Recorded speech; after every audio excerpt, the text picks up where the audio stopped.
Hello guys, welcome to my very long-awaited and in-depth review of Dead Island 2. Now the reason why this video is taking a while to get out is for one, I wanted to make sure I do every single quest in the game, which I wound up doing as you can see here. And my internet's been acting up, so it's been hard to edit a video as quickly as I could with the internet being as bad as it is right now. And I am trying to figure that whole situation out, but before I get into my review, I want to put two warnings out there. For one, this video is going to be gory. This is a very gory video game, and I refuse to censor the game. I'm not going to do that. I want you to see the game in its full glory, and I really want to talk about the flesh system so you can see what I'm talking about with this game. So I will not be censoring any of the gameplay you see. For two, there are going to be repeating gameplay clips. Now, the reason why I did this is for one, to avoid spoilers, and for two, I picked a lot of the clips I felt like were very necessary to show off how the gameplay looks and how the graphics look and how the cutscenes look. I really wanted to show you guys what the game is, and I felt like I chose 22 of the best clips to show. So they will be repeated, and just this video is just to tell you guys how I feel about the game, which you've been keeping up with my community posts. You know how I feel, but enough of that out of the way. Let's talk about Dead Island 2. You know how I review games. I review games based on story, gameplay, performance, stability, and content for money, which is basically what I look for in a game. So let's go ahead and get into the gameplay, which I feel like is Dead Island 2's strongest asset. So this game is a first-person ARPG zombie slaying game. It is very much reminiscent of the original Dead Island, and from the gameplay you can see here, you can tell it is a sequel to Dead Island. The combat feels very much similar, but it is a bit more crunchy than the original. It feels more modernized while also having that original feel to it, which is something that I did enjoy. Now, I will say if you're not into skills or loot-based gameplay, you are not going to enjoy Dead Island 2, as this game is very much wanting you to get different weapons and experiment and constantly upgrade your weapons and put different abilities on your weapons and to continuously upgrade yourself. If you're not into that sort of thing, I would stay far away from Dead Island 2. I would recommend you play something completely different besides this game. Now, when it comes to how the game feels to play, there are some hits and some misses. The melee combat is extremely well done, as you can see here. Depending on how you do your build, your attacks will be the slow or powerful, or fast and quick. With my Jacob build, which the characters you'll be seeing in this gameplay that you're seeing now will be from my Jacob playthrough, my Bruno playthrough, and my Danny playthrough, which my Danny playthrough is in co-op, so you will see co-op footage. The melee combat feels very good. It feels very satisfying, especially with the flesh system, which I'll get into. It feels very satisfying. However, the other side of the combat, the gunplay, is very mediocre. Now, I did enjoy this gunplay a lot more than fucking Redfall, which I will do a review on Redfall later on down the road. But it is very mediocre feeling. It feels like they developed this more as like a plan B. Like if your weapons break and you encounter a big boss, pull out your gun and take it out. That's what it feels. It feels like guns are meant to be a last ditch effort, which I do like. Their guns are punchy, but they don't feel correct. They don't feel, let's just say, modern. The best way I can put it is it feels like the guns from Dying Light and the original Dead Island, to where they work, but it doesn't feel that modern, if you catch my drift. But what makes combat very satisfying in this game is the new revolutionary flesh system. The gore in this game is truly amazing, and especially with how good the graphics are, it is gorgeous to see. Depending on what weapon you use, the damage on the model will be different. If you use a bladed weapon such as, well, long bladed weapon such as a sword, a katana, machete, something like that, the damage will be represented accurately. If you use a dagger, the cuts will be more small and looks like you stabbed them. If you use blunt weapons, you'll see bones break, skin fly off. You'll see actually bones pop out of the skin and blood splatter everywhere. If you use a gun, you'll see anatomically correct bullet holes and bullet wounds on the corpse. It is very much a very detailed and, excuse my pun, fleshed out gore system. It truly feels like Dan Buster really wanted you to feel like you're doing something to these zombies. And I gotta be honest, it does feel like that. The gore is very great, it's responsive, it's revolutionary, and I'm hoping more developers look at this system and say, you know what, we're gonna do that. We want to do that. And I'm hoping that they continue on working on the flesh system for the next Dead Island, which I do hope Dan Buster is still attached to, because I feel like they did a great job with this game that was meant to be dead on arrival, as most people were calling it. But that is one of the better aspects. I mean, being able to punch a jaw off a zombie, or punch a hole through the head, or literally slice them in half to see their internal organs, their rib cage. Everything is such nice little details and make this zombie game feel not only responsive, but very satisfying. In terms of the level design for the gameplay, I am one of the people that actually enjoyed the non open world gameplay. Now, if you're expecting a huge open world out of Dead Island 2, you're going to be disappointed. This game is not meant to be a huge open world. In fact, this is a very tight and linear open zones that are stitched together by loading screens. These zones are based on iconic locations in LA, from Hollywood Boulevard to Bel Air to Beverly Hills to Monarch Studios, aka Warner Brothers Studios. I mean, the Venice Beach, the Santa Monica Pier, and there's even more locations, but they did a really good job with the level design. To me, it felt open enough to where it encouraged exploring, but it didn't feel too open to where it feels like it's going to be bland and empty and it feels like there's nothing to do there. The zones to me are the right size. I didn't feel like I got bored of any of the zones, and you will be going back to these zones. I didn't feel like I was bored by any of it. I felt like, because of how detailed and how well they were designed, it felt like I was actually in these locations. Exploring movie sets on the Monarch Studios zone is by far one of my favorite locations. Being able to go on a sitcom set and fuck up zombies is so much fun. And of course, Venice Beach, close to one accurate representation of the actual Venice. All the locations in this game feel like they were ripped straight out of the real life LA. And I really enjoyed the level design. The skill system is very controversial. Instead of skill points, you get skill cards. And to me, Back for Blood fucked that system up. And I know Death is going to watch this. I know he's a fan of Back for Blood, dude, and I'm sorry. But Back for Blood fucked up skill cards. It's a very cool idea, being able to collect cards to have different perks and then combine them with other cards to make something unique. It's a very cool concept, but unfortunately, Back for Blood fucked it up. Thankfully, Dead Island 2 did it right. Is there a ton of builds you can do? Not really.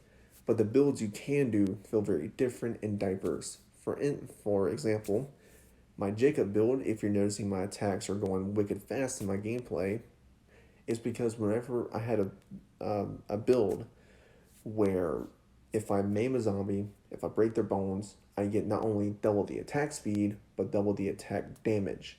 So it was basically going around with machetes and blunt instruments, aiming for limbs to get that double attack speed and basically slaughtering bosses and zombies. In my Jacob playthrough, I never even relied on guns because of the build I had. I could destroy bosses within an instant because all I had to do was just run around them, break their limbs, and just get that double attack speed and attack damage bonus. It was really well done, and I feel like it was really well implemented. Now, are there meta cards in this game? Of course, meta cards and meta skills are going to be every game you play. Hell, there is a meta skills in things like Fallout and Skyrim. There are meta, well, not Skyrim per se, but you know what I mean. In Fallout, there's always going to be meta builds, and Dead Island 2 is not the exception here. Of course, there's going to be meta builds, but to me, experimenting, and trust me, you should experiment with the cards. It feels very good. The different builds you can do are useful. None of them feel useless, in my opinion. They all feel useful. The gameplay is phenomenal in this game. It's definitely the biggest highlight, and I really enjoyed it. Now let's get to the biggest negative of this game, and that is its story. The story in this game is not very well written. It is not. The game has a very bland story. You play as one of six Slayers. The Slayers you can pick from are Ryan, Jacob, Carla, Amy, Bruno, and Danny. You are basically escaping LA in an evacuation plane, but things go awry, you get shot down, and you get bit. But it turns out you are immune, and not only are you immune, you gain special abilities from this bite. Now, this story can be done well, but it is the most basic, generic zombie story ever. It is done a lot. Dying Light did this. Well, Dying Light 2 did, where you're bitten, but you are immune. It is very much a overdone story. And unfortunately, I don't think Dead Island 2 did it differently enough to make it interesting. Now, the voice acting in this game is great. I do think the voice cast did a phenomenal job with the performances they were given, especially with the Slayers. But it just seems like the writing was a little bit weak. Now, I do appreciate the fact that they had six different writers for the six different Slayers to do the different responses for situations. And that is a big highlight for it because the characters do react in very different ways to different situations. For instance, if you get caught up in a situation with Danny, she might be more cocky and more confident than someone like Ryan, who's going to be more fearful and more, let's just say, not wanting to do it, but will do it anyway kind of character. He's kind of like the cowardly hero, while Danny is the cocky, over the top hero. Each Slayer has their own personality, and I do think they did it well. I think each Slayer has their benefits in terms of not only their voice lines, but their voice actors and actresses and their skill sets. That's done well, but the main story is not. I saw the ending coming. I knew what was going to happen. It is very generic from beginning to end. There are a few good main story missions, and all of them are laid out in pretty much the sort of same way. But the story is not what it didn't want. The gameplay is what kept me going mostly, not the story. And unfortunately, I'm hoping with the expansions they can improve upon the story more than what they did with the main story. I'm not saying it's terrible. Trust me, there are worse games out there with worse stories. I'm looking at you, Redfall. Again, we'll review that game soon. But I'm not playing these type of games for a story, but since they did include the story, and I'm not going to be that biased, I'm going to dot points for the very mediocre and very lazy story. That is its weakest aspect. The quest designs are very formulaic for a zombie game. Is either go here and fetch something, come back, or go here and clear out this area of zombies. But the side quests are actually really well done. I will say doing side quest objectives for this game was very fun. You have side quest and lost and found quest. Lost and found quest being two different variants. The weapons and the survivors. You actually have to go out and find survivors using clues, which I found very fun. And the weapons are basically the same thing, except you get badass loot from it. Those are really well done. And the side quests are also actually really well done, actually better designed than the main quest. So it didn't feel like a grind to do all of the side quests in the game. So the story is a major negative, but the quest designs game range from okay to pretty damn great. So there's that. Let's talk about performance. At launch, this game ran beautifully. I played it on Xbox Series X, and I encountered maybe a few frame dips and a few bugs here and there, but it's nothing terrible. The game, 97% of the time, ran at a smooth 60 frames per second. And this game does not contain a quality mode, so if you're one of those people that love to play at 30 FPS, you're going to be bummed out because this game does not contain that. The game ran beautifully, very few bugs, didn't encounter anything game breaking, not even one crash on my game, so optimization is great. Content for value. I wound up putting in my first playthrough as Jacob 60 hours. Well, not 60 hours, sorry, that's the combined total. It was 35 hours with Jacob to do everything from the main quest to the side quest and the lost and found quest. That is a pretty decent amount of value because you gotta think you're gonna be doing multiple playthroughs and that can double or even triple. So you're getting a lot here. There's a ton of content here.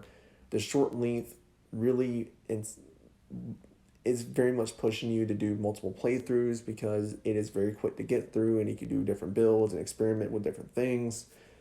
Is very much wanting you to replay the game like the original Dead Island did. Overall, my thoughts on the game are Dead Island 2 is a fantastic game to me. It's a great game. Is it perfect? No. Does it have its flaws? Of course. But I really did enjoy my time with Dead Island 2. I thought the game was absolutely fun to play.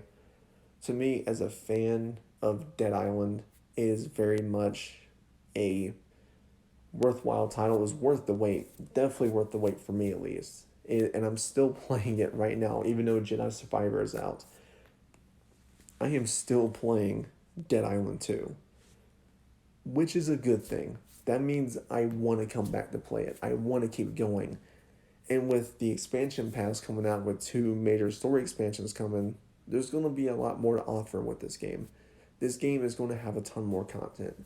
I really hope Dambuster keeps this game going like Techland does with Dead Island. I really want them to expand Dead Island 2. I want them to do community events, do big expansions like what Dying Light had with the following. I want them to keep this game going as long as they can before they do Dead Island 3. Kudos to Dambuster. They really made this game special for me. The game is fun. It's a game I highly recommend. And for a game that is $70, I'm telling you right now, you will get your value out of this game. The final score for Dead Island 2 is a very solid, very high, close to a 9, but me being non-biased, it is a 8 out of 10. This game is very much a very fun title. If you're into zombie slaying games, if you're into ARPGs, if you love getting loot, upgrading it, fucking up zombies in beautifully gory ways, this game is definitely for you. And I'm telling you right now, you will enjoy your time with it. Before I go, I want to make some quick announcements here. There will be a Star Wars Jedi Survivor review, and there will be a Redfall review coming after this review. If you guys enjoyed these more lengthier reviews, please let me know down in the comments below. This was a very fun review to make, actually. Being able to talk about this game and tell you how much I enjoyed it and telling you guys the flaws with the game in general was very fun. And being able to show gameplay with my friend Dom, who is... he's my co-op partner in the co-op clips you're seeing here is playing Amy. We had a blast playing the missions that we did. But as I said, I love the game, but there will be a Star Wars Jedi Survivor review, and there will be a Redfall review coming. Anyways, guys, I am Celtic Reviews. I hope you guys enjoyed the review, and I'll let the gameplay play out. Just let you guys see more of the gameplay. So I will talk to you guys later.